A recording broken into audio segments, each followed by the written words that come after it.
Joe's cloudy today. Yeah, it kind of is. Hi there, I'm Ethan. I'm Kody. Alright, Cody, so what are we doing today? This. Okay, that's a tennis ball. What are we doing?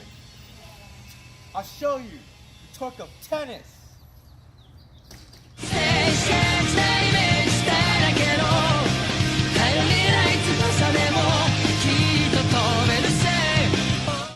Well, first of all, what is torque?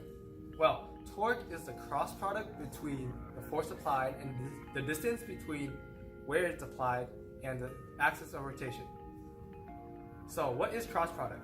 Cross product simply means that the force applied and the distance between the force and the axis of rotation is perpendicular or 90 degrees. So here we have a wheel. This wheel spins on its axis of rotation, right here.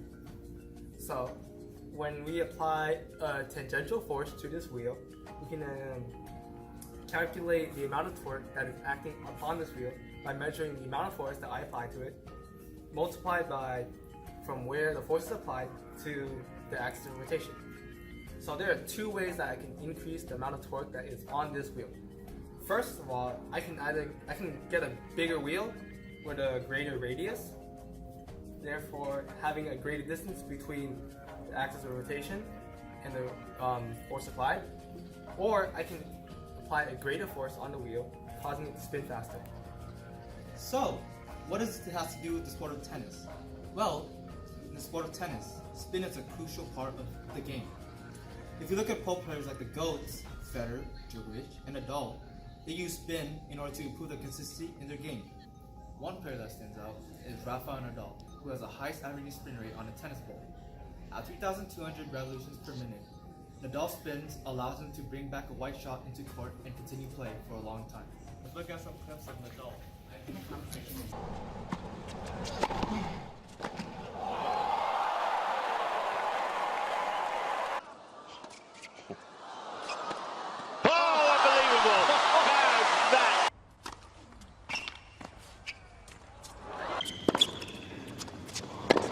No way!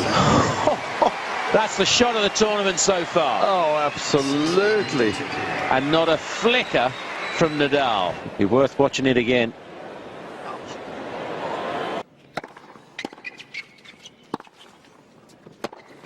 Work on it to bring it back in. Look at this laser shot we have. You can see how much bend it's got on it.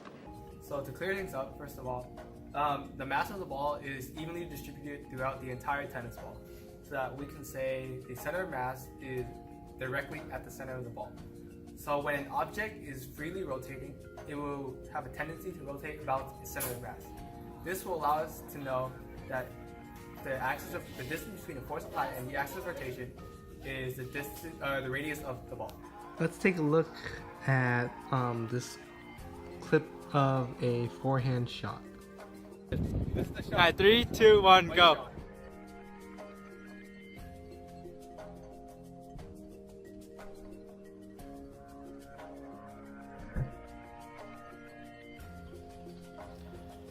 Okay, so let's take a look at the racket and the ball at the point of contact.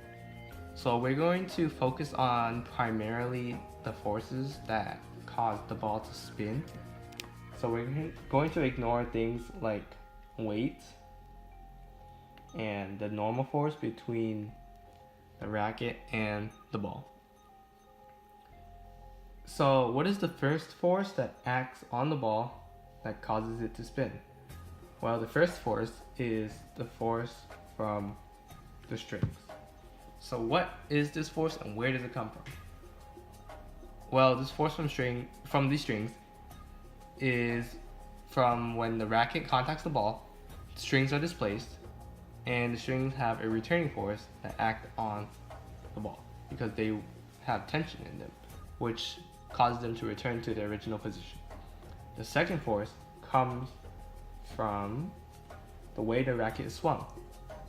So the racket is swung following this path. This path is what causes a force on the ball that causes it not only to change directions, but to spin.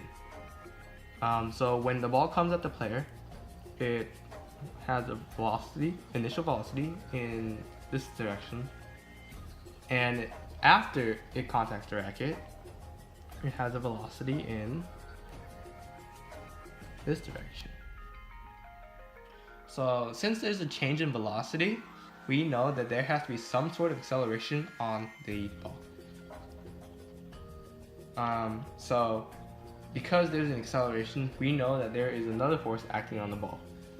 From the way the racket is swung, we can say the force acts in this direction. We call this FR for force from the racket. And since we're ignoring the normal force between the racket and the ball, we can ignore the horizontal component between the racket and the ball. So that leaves us with only the vertical component of the force from the racket. So these two forces, force from the strings and the force from the racket in the vertical direction, give us a net force that act on the ball, which causes torque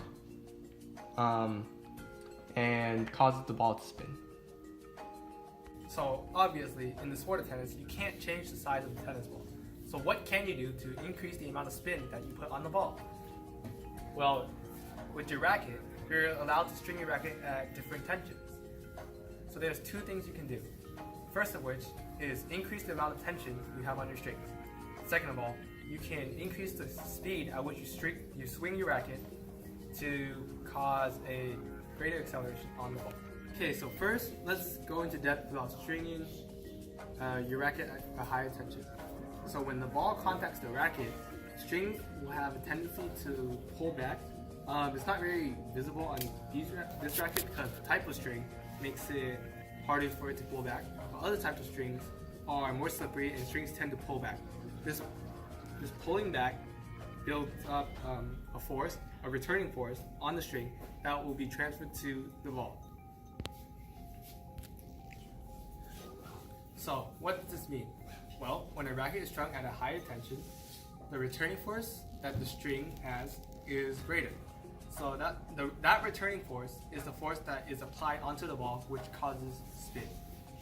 Secondly, in order for tennis players to increase or decrease the amount of torque on a ball, they can either decrease or increase the speed of their stroke on a tennis ball. When a racket contacts the racket travels at a different velocity than the ball due to the law of conservation of momentum. The ball has to have a change in velocity which results in acceleration, therefore there's a force applied to the ball. To increase the acceleration the ball experiences, the player can swing the racket at a higher velocity to maintain control the amount of force applied to a ball without having to change the string that they're playing with. Now with these two forces acting in the same direction causes the ball to rotate, the torque that the ball experiences is equal to the sum of these forces multiplied to the radius or the axis of rotation of the ball. So what can you get from this video? Well, tennis players can have two ways to increase the amount of force they apply to the ball, therefore increasing the amount of spin. First of all, they can change their tension to be higher, which applies a greater force to the ball, or they can increase the rate at which they swing the racket to increase the acceleration the ball experiences. Ethan, you want to play some tennis? Yeah, sure. No. I'll play some Smash. Sure.